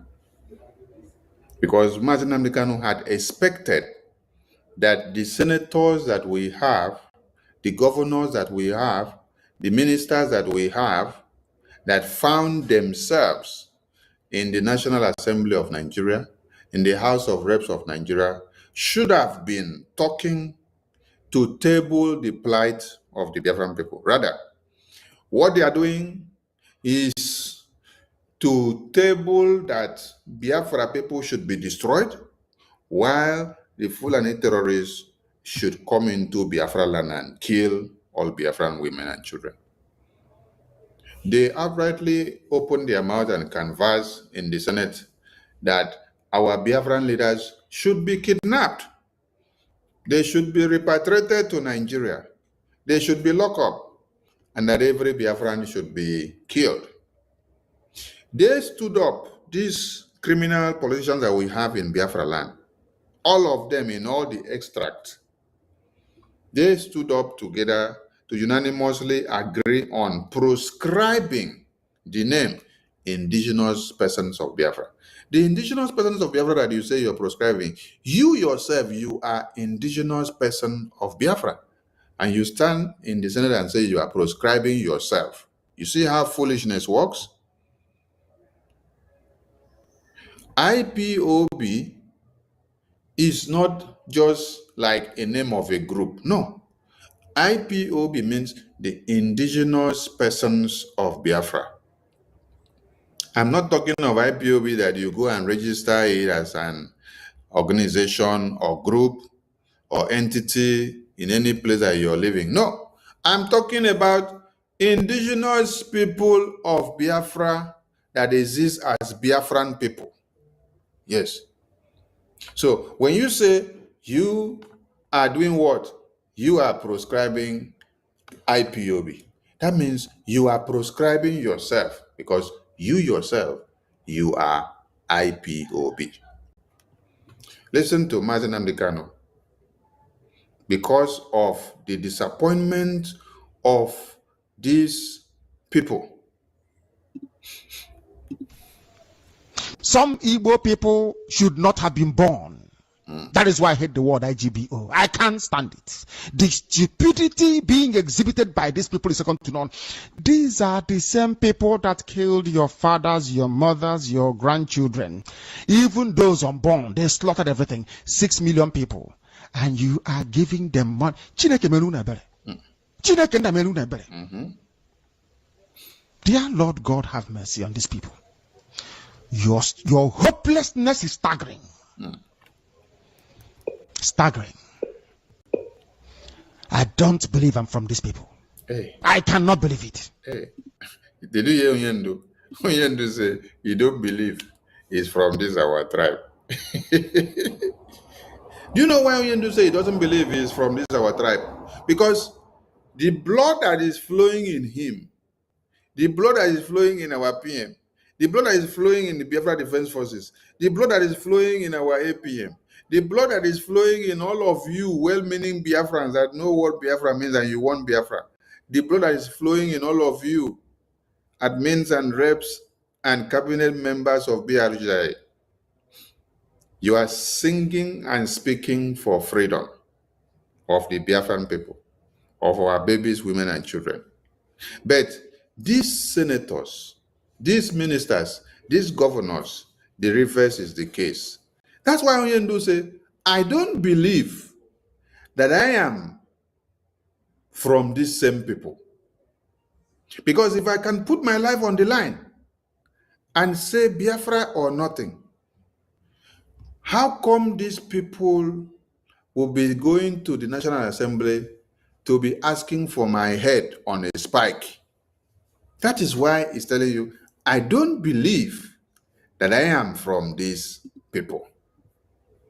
Yes. Dear Lord God, have mercy on these people. Your hopelessness is staggering. Staggering. I don't believe I'm from these people. I cannot believe it. That I was born in... God forbid bad thing, I can't believe it. You don't know who Buhari is? So you mean that we spent all our time stopping APC in Anambra for nothing? All of you still, some of you still went and contributed money to APC. May the good Lord have mercy upon all your wretched souls, because some of you are not worthy to be called human beings. Your stupidity is astonishing. Astonishing, I said. Great one. I have never seen such rubbish. How many Awasa people has ever contributed to any campaign led by an Igbo man? How many? God bless you, sir. God bless you. Ask them. How many Fulani man have you seen stand up in the Senate to say they must stop the Fulani terrorists? How many Fulani man? Even the governor of Kwara State today is telling you that there were no much killing like this before, or that there had been before. So they should not say that Kwara is not safer now. What are they trying to do? Because they already signed a peace deal with the Fulani terrorists. They are protecting that peace deal agreement, which the federal government have told them, do not go and destroy anything with your utterances. The governor of, Zamfara, was telling you that the government of the day are paying the terrorists. They use the taxpayers' money to pay the terrorists, and the same terrorists use that money to buy more weapons to come and slaughter the babies, women, and children. This is happening in the Far North and Middle Belt and the Yoruba land. Nnamdi Kanu is asking you, Igbo politicians, Efulefus, and all the Biafran politicians, Efulefus, have you ever seen a Fulani man or an Hausa man come and support you to come and topple him in Nigerian politics? You're carrying your children to go and sacrifice that a Fulani terrorist should kill your children so that you will become Igbo politician, Igbo presidency. Mercy upon all your wretched souls, because some of you are not worthy to be called human beings. Your stupidity is astonishing. Astonishing, I said. I have never seen such rubbish. How many Hausa people has ever contributed to any campaign led by an Igbo man? How many Hausa men has ever given money to Igbo people to run for presidency? God have mercy on your souls.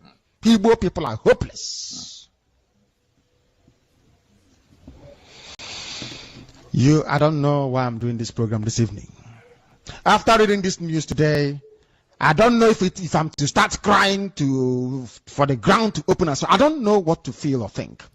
A people without honor. There is no articulated philosophy. They don't believe in anything. Ekwensu potassium handicap money. They follow the Ekwensu. Buhari, your control. Listen very, very carefully. Igbo people. Chukwu Abiyama would wipe away all of you from the face of the earth. In a few days' time, it will be next 71 years. You will no longer exist as a group of people because your hopelessness is beyond pardon. You are contributing money to Buhari's campaign. All of you were there. When it comes to your own kind, you find a voice to complain.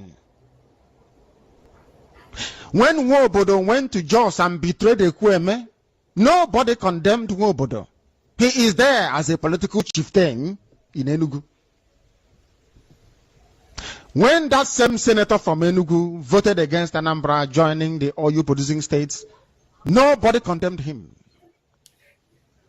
But now all of you are flocking to give money to an Hausa person so they can give you Sharia law and Islamize you. All of you that gave money to APC, my prayer morning, noon, and night is that Chukwu Abiyama ga-uni. God will punish all of you. Chineke na keno n'igwe. Ọ ga-echi unu n'ala. Because you are evil. 6 million people dead, it doesn't touch you. In the zoo where we are in today, we are scattered all over the place. When they want, they can burn our shops. Have you been to our villages, those of you back home during Christmas? How many decent buildings can you see in your village? What is working in your village?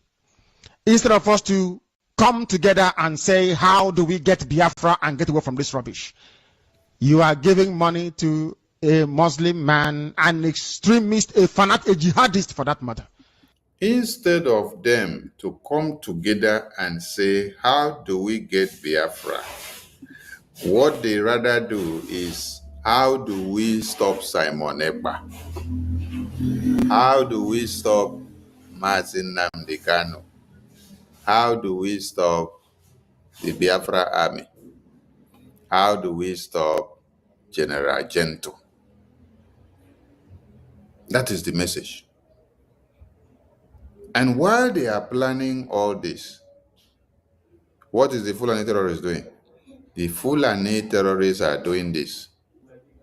They are marching up against any attack on the terrorists that they have groomed. The vice president, they groomed the terrorists that is working in Nigeria today.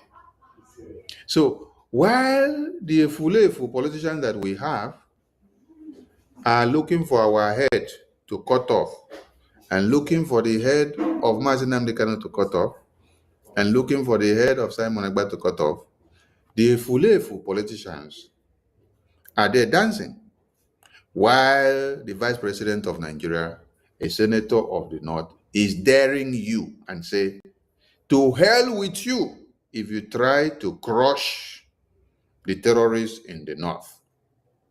If you dare try to crush the terrorists in the North, to hell with you. That is what is happening. So when you hear Nnamdi Kanu cry and say, instead of all of you to come together and say, how do we make this Biafra to come? No, they will not do that one. What they rather do is, they are looking for a way of making sure they kill Simon Ekpa. They are putting bounty on his head. You see, what shocks some of you is that A Fulani man is not the one putting bounty on the head of Simon Ekpa. But look at what a Fulani man is doing. What a Fulani man is doing is that he is soliciting for protection to the terrorists from the north, that you dare not crush the terrorists. While a Biafran man is doing what? He's planning of how they have to kidnap Nnamdi Kanu from Kenya. He's planning of how they have to kill Simon Ekpa in Finland. He's planning of how they have to kill all the Biafra Defense Forces. He's planning of how they have to kill Sonny because Sonny is coming to talk and to expose what they are doing. He's planning of how to kill APM because APM is now the one carrying the mantle. This is what a Biafran man is doing. That is why I say, hold all the politicians from the Biafran extract accountable, because they are the problems, they are the reason why Nnamdi Kanu is in detention. They oppose the release of Nnamdi Kanu, Igbo politicians. Igbo politicians oppose the release of Nnamdi Kanu. When you look at them, some of you may not understand.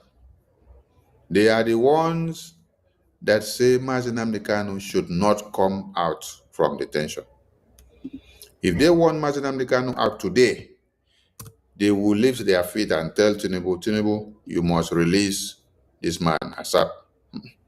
Because they don't want him out, they are the ones telling Tinubu, you can keep him there, let him die there, let him be buried there, don't allow him to move to anywhere. So these people that you see here, they are the problems of Nnamdi Kanu. Let me see if I can bring it to the screen. Some Igbo people should not have been born. That is why I hate the word IGBO. I can't stand it. The stupidity being exhibited by these people is second to none. Wait some more. Let me bring the other screen, because I want to explain something to them. I believe this one is coming out. These people you see on the screen, you see Oti, Soludo, and the other one that carry face like shit. This one, what's the name? Francis Obunna, Opus Odinjo, Peter Mba. These are the people that say if Simon Ekpa, if Nnamdi Kanu is released, they will come and finish all of them. They will not have breathing space. So they don't have to allow them to be released. They don't have to allow them to have Biafra. They don't have to allow Biafra army to get Biafra. You see? Sorry. These are the people that want Biafra dead. They want Nnamdi Kanu dead in detention. They don't want him alive. These people you see on the screen. Let's go back to him. Let him finish the other message. Because when you listen to these people, it be like say your belly.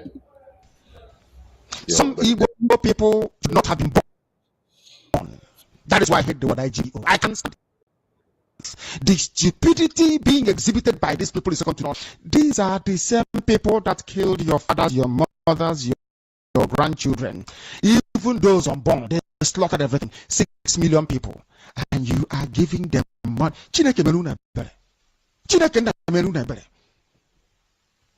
Dear Lord God, have mercy on these people. Your hopelessness is staggering.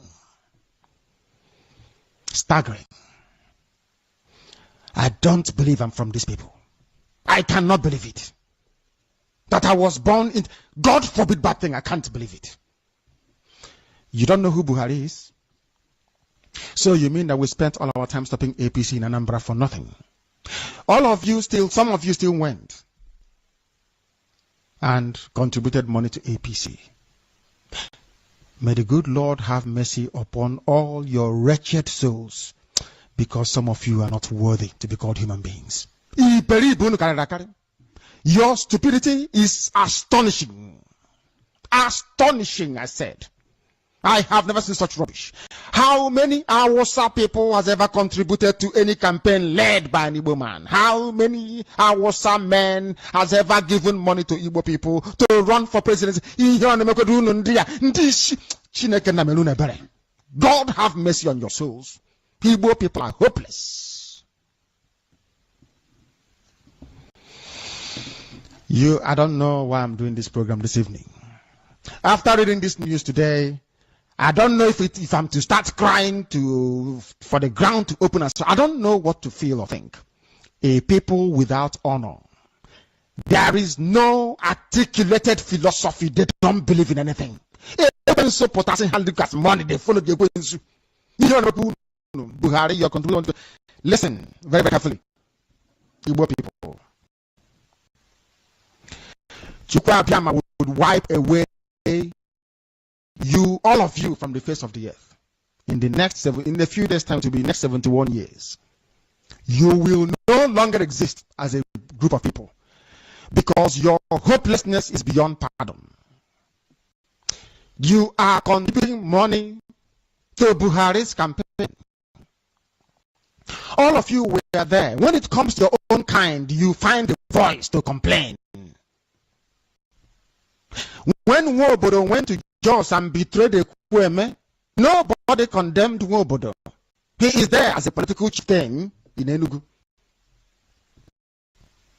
When that same senator from Enugu voted against Anambra joining the oil producing states, nobody condemned him. But now all of you are flocking to give money to an Awasa person so they can give you Sharia law and Islamize you. All of you that gave money to APC, my prayer morning, noon, and night is that God will punish all of you.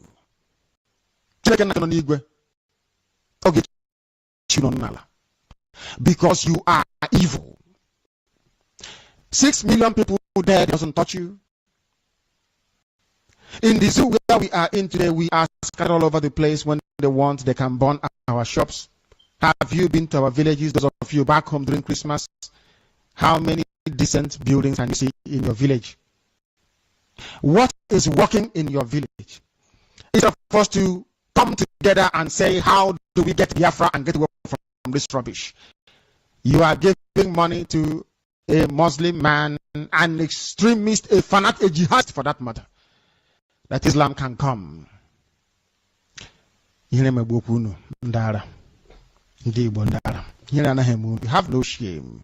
Where are the gossipers? Extraordinary. Maybe some of you left the Biafran struggle in China and in Japan, maybe to go and follow APC. Ebe Gode. You will all rot in hell, all of you. And when he's talking, his messages are like what he said yesterday is happening now. He said maybe some of you left Biafran struggle to go and join APC and PDP political party. And that is what just happened. Many of them now, they left Biafra struggle to go and join APC and PDP political party and then be fighting Biafra now. If you see Kenka and the rest of them, they are fighting against Biafra now. They are not just fighting against Biafra, they are fighting against Nnamdi Kanu. They want Nnamdi Kanu to be imprisoned, for him to rot in jail. That is what they are doing now. They have embarked on a massive propaganda to feed the media and to destroy the minds of people against Biafrans and the Biafran struggle. But you know one thing that I love? Truth stands the test of time. Any Nigerian that you are deceiving now, And you have been deceiving for the past 5 or 3 years. You are actually wasting your time because they are beginning to see the reality of the messages that Nnamdi Kanu was preaching and the messages that we have been preaching. They are seeing the reality now in their very before. They are seeing it. They are seeing it now in their very before. They are seeing it now. So you may continue to do the propaganda the way you want to do it against Biafran people. The more you do it, the more you are helping us. The more you are helping us to climb the ladder and the radar. I salute all Biafrans. Today we don't have much time for calling in and for people to come into the studio because we started late because of many other engagements. So tomorrow I may come earlier than usual to start. The message must be passed. We must continue the awareness. We must create this awareness. We must make everybody to understand and ask the questions. Ask these politicians, where is Nnamdi Kanu? What did he do to you people that you decide to kill him? Where is our Simon Ekpa, our Prime Minister? Where are all Biafrans that people have kidnapped and killed? Where are our Biafra defense forces that you are going after them? Why don't you go after the Fulani terrorists that are buying and unaliving people on daily basis? On daily basis, Fulani terrorists are killing people in the north, the middle belt, and everywhere. Why don't you go for them? I want every Biafran, whether you love Sonny or you don't love Sonny or you don't love to hear my voice, the message you should carry going forward is Igbo politicians jailing Nnamdi Kanu in detention, while Fulani politicians are protecting Boko Haram. So ask Igbo politicians to release Nnamdi Kanu and give to you. If they don't release him, go and engage them. Engage them in their houses, engage them in their offices, take the message to them, engage them wherever you see them. Don't exclude their family members when you're engaging them. Engage them with all their families.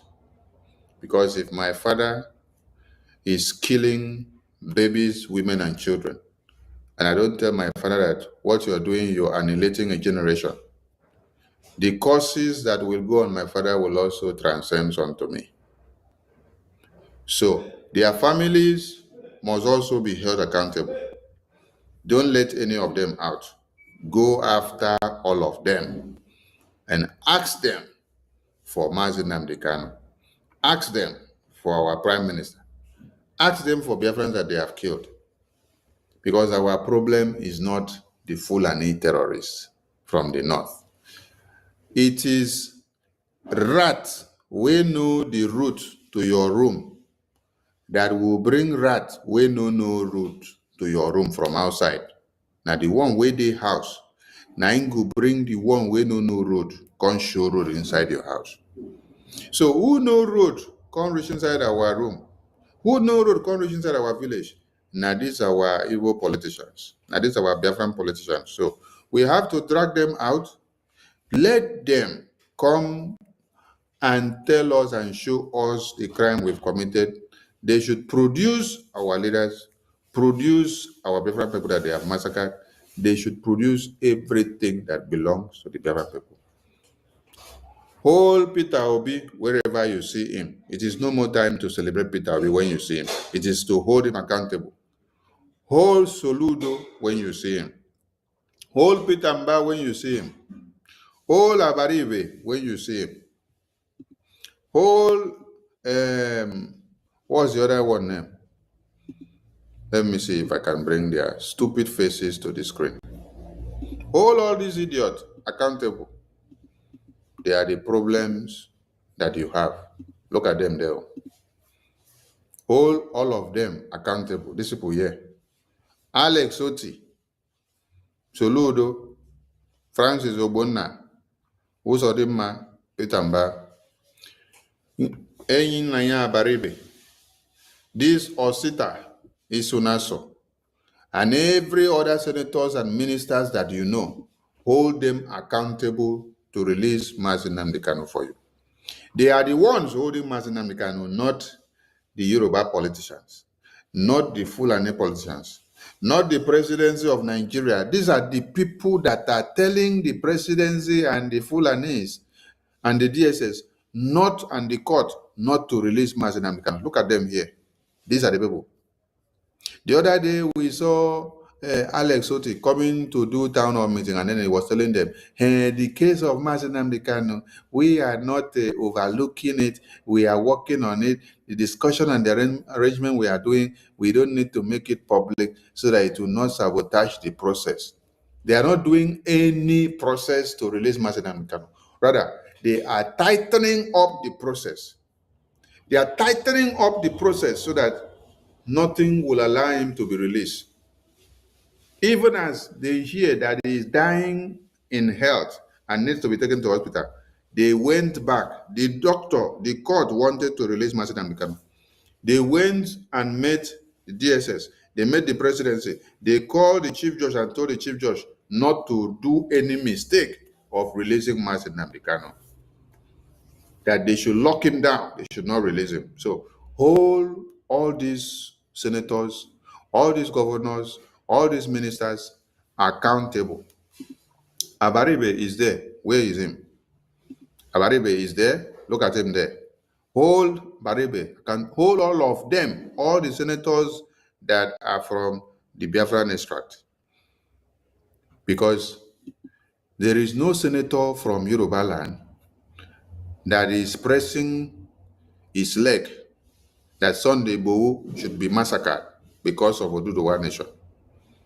There is no Fulani terrorist that is pressing his leg that the Fulani terrorists should be massacred. No, rather they are advocating that you should not touch them. This is what the Vice President of Nigeria is telling you, that you should not try to crush the terrorists. But while our own senators, our own politicians are telling you that you have to kill Nnamdi Kanu, you have to not allow him to go for medical attention, that he must die in detention. So hold all these terrorist politicians that we have accountable. It is not the Fulani that is holding Nnamdi Kanu. It is these politicians that we have. Hold them accountable. Put them fire on their nyash. Hold somebody accountable does not mean that you just look at him and let him go. No. Hold them to ransom. Surround them, hold them to ransom. Hold them with their belongings and their families. Hold them accountable and ask them to produce Nnamdi Kanu, or you show them pepper. They must produce Nnamdi Kanu. They must release him. When you hold them accountable, you will see that they will release. All of you that are talking in the media with this same campaign of Igbo politicians jailing Nnamdi Kanu, please continue the campaign. And don't do the mistake of when you go to talk, you start praising one governor, or you start praising one senator or one minister. Don't praise any of them because they are one and the same thing. Lash it out on them, raw and undiluted.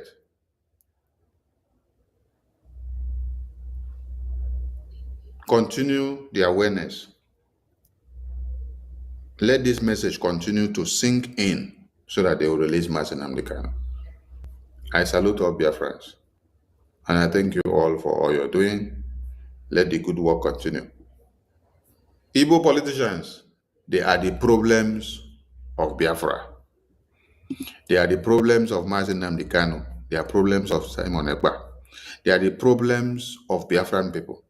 They are the ones going after Biafra Defense Forces. They are the ones bringing the terrorist foot soldiers and the armored tankers to come and bomb Biafra land because of Biafra independence. It is not the senators of the north or from Yoruba or from EKID or from Middle Belt. It is these Igbo politicians. So hold them accountable if you want to see Nnamdi Kanu, and stop making noise on the media and lamenting on the Fulani.